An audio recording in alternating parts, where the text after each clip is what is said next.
Sea of Galilee was calm the day I was on it. That was 3 years ago. A bunch of pilgrims from the United States, me included, spent 10 days in the Holy Land. That was before war broke out in the Middle East.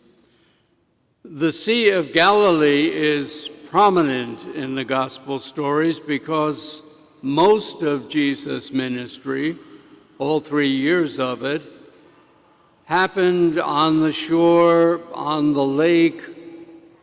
It's called a sea even today, or in communities near Galilee. We were on a pretty big boat. There were 25 of us, and we were comfortable. We were on a boat ride, a kind of fishing trip. At least the guide was fishing, we weren't. Yeah, he didn't catch anything, by the way. The boat ride doesn't hold a candle to a ride on the St. Lawrence.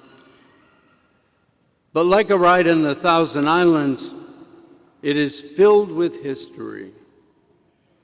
The difference is, we were on a boat on the Sea of Galilee, a sea that Jesus sailed, walked on. There really is no comparison. Our experience on the Sea of Galilee that day was very different from the one described by Matthew in today's gospel. Jesus knew a storm was coming up, yet he remained on his mountain praying. Jesus loved being with people, but he sought alone time too. He deliberately waited until the storm was life-threatening before he appeared to his disciples. And he does that to us too. God's timing is not our timing, because God's wisdom is not our wisdom. And when Jesus finally came to them, the disciples were in terror. They feared for their lives. That terror was part of his all-wise and loving plan. If the terror did not exist, Jesus' relief of that terror would not exist either. He comes to us to deliver us from the terrors of life. But he also comes to us in the terrors. He tells us, "It is I. Do not be afraid."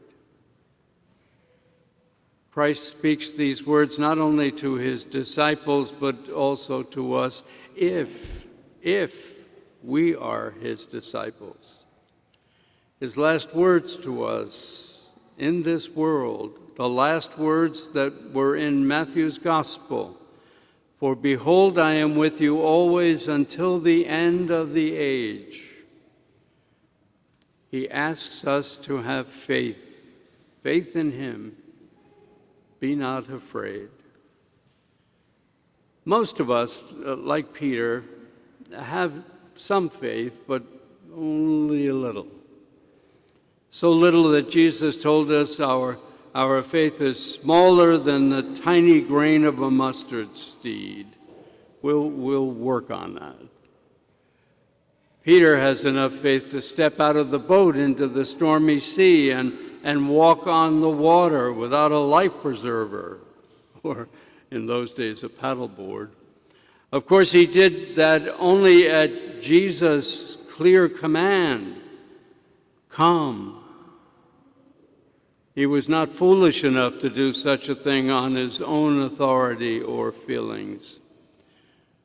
But he did not have enough faith to keep it up when he took his eyes off Jesus and turned to look at the terrifying wind and the waves.